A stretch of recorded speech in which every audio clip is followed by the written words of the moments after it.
Dar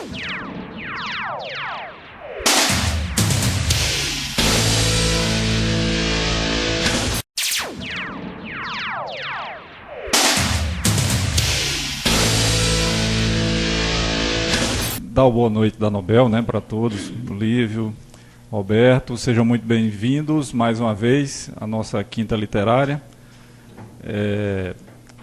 É um prazer muito grande a gente estar reiniciando uma série, né, de quintas literárias e essa parceria que a gente tem com a UBE é muito importante também, porque ela confere qualidade, né, e são eventos que sempre nos surpreendem. Sempre nos surpreendemos um pouco com os eventos promovidos pela UBE.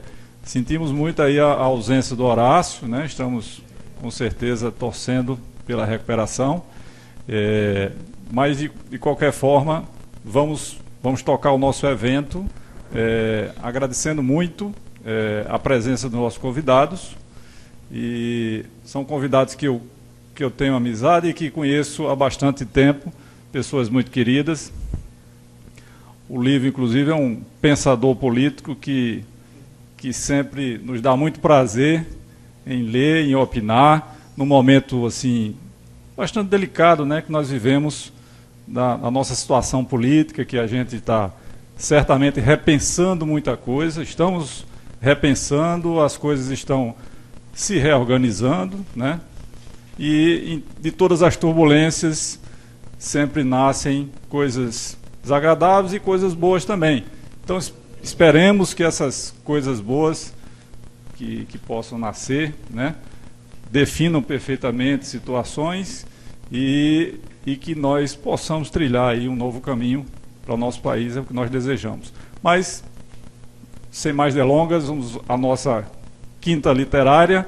Muito obrigado a presença, saudando também aos que nos acompanham pelo site aqui eassimtv.com, e estamos transmitindo ao vivo. Então, quem quiser falar com os nossos... Quem puder também avisar os familiares, as pessoas conhecidas, os amigos, né? Eu já vou passar no Facebook também a informação. Só lembrando que depois esse material é produzido e fica disponível no YouTube, em definitivo, lá na página da Quinta Literária da Nobel. Então, boa noite a todos, muito obrigado. Vou passar aqui para o Roberto. Antes de tudo, Aloysio, os nossos agradecimentos pela acolhida sempre tão generosa, tão competente, tão calorosa. A gente aqui se sente em casa, realmente, não é? Primeiramente, a alegria imensa de reencontrar e de rever, não é? É como se a gente tivesse acabado de conversar há pouco tempo, embora a gente passe uma semana, 2, um mês, às vezes até mais sem se ver, mas quando a gente se encontra, é como se nós estivéssemos retomando aquele papo gostoso de amigo, não é? Então, esta noite é uma noite de muita alegria, recebendo tanta gente boa e querida, né? Não, calma, Ale. Então, hoje, nesta noite, nós temos a alegria de ter aqui um poeta de primeira linha, contemporâneo, o mais novo dessa tríade citada, né? O Lívio Oliveira, né? Horácio Paiva estaria conosco nesta noite. Eu gostaria muito de fazer-lhe uma surpresa, né?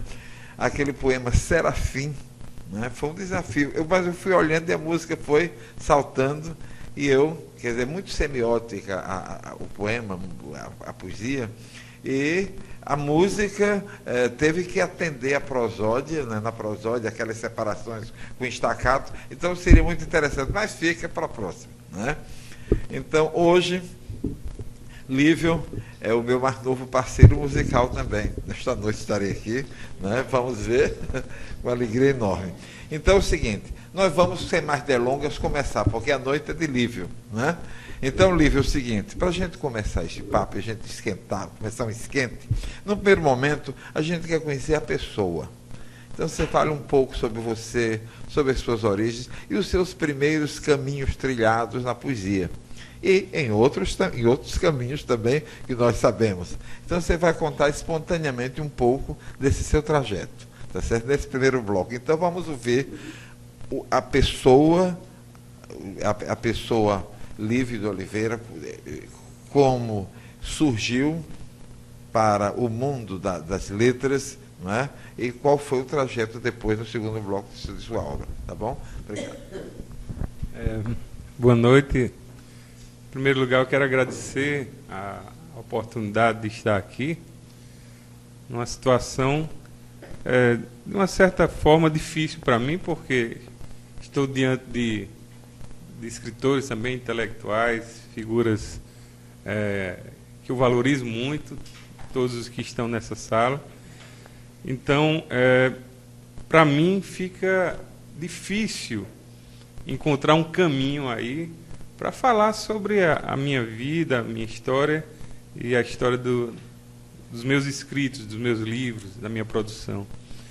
Mas eu vou tentar, e vou tentar também com a dificuldade extra, que é a da situação do dia, da situação da nossa realidade política, que me deixa um pouco combalido quando eu cheguei aqui, não posso negar, e percebi isso em alguns dos meus amigos aqui.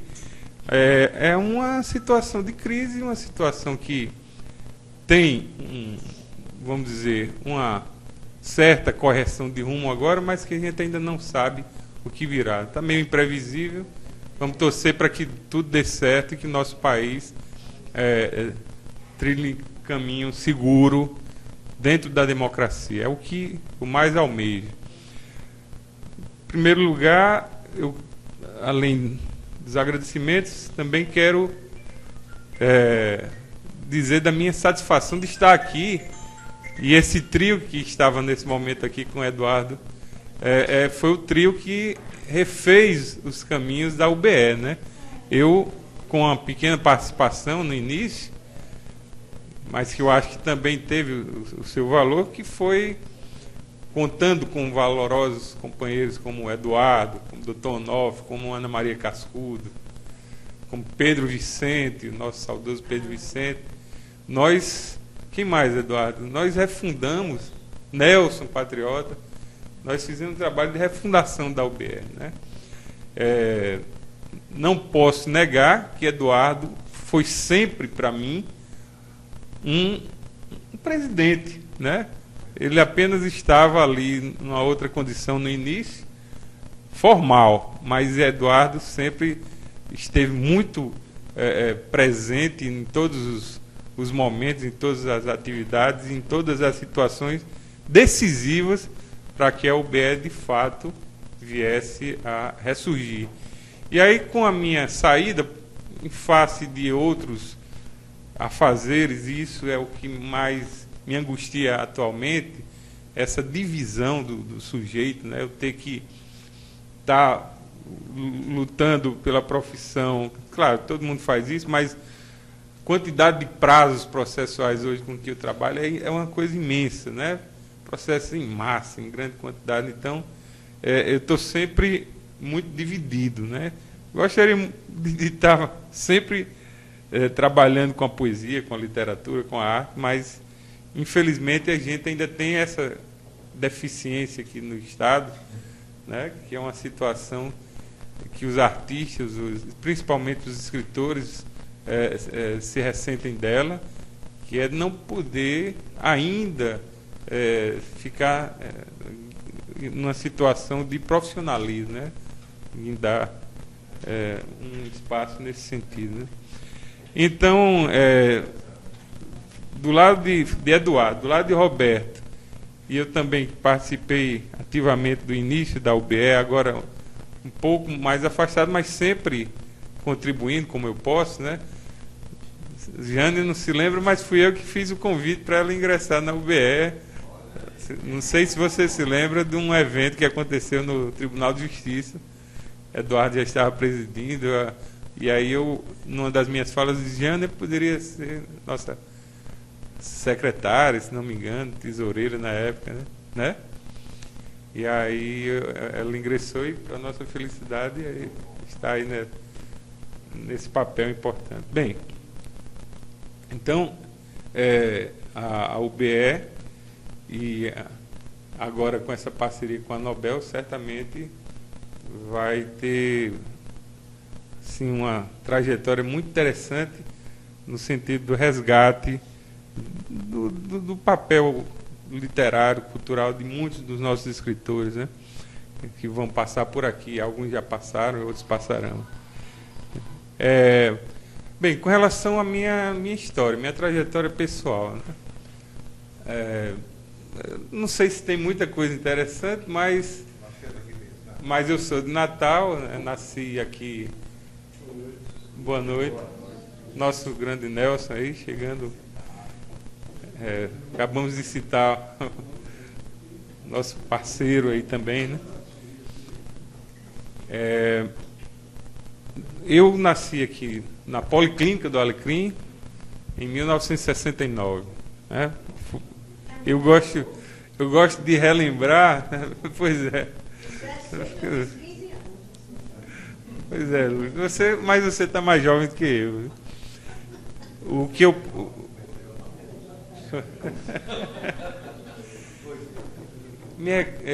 eu acho interessante citar o fato de que no dia em que eu nasci, estava acontecendo o Festival de Woodstock nos Estados Unidos, né?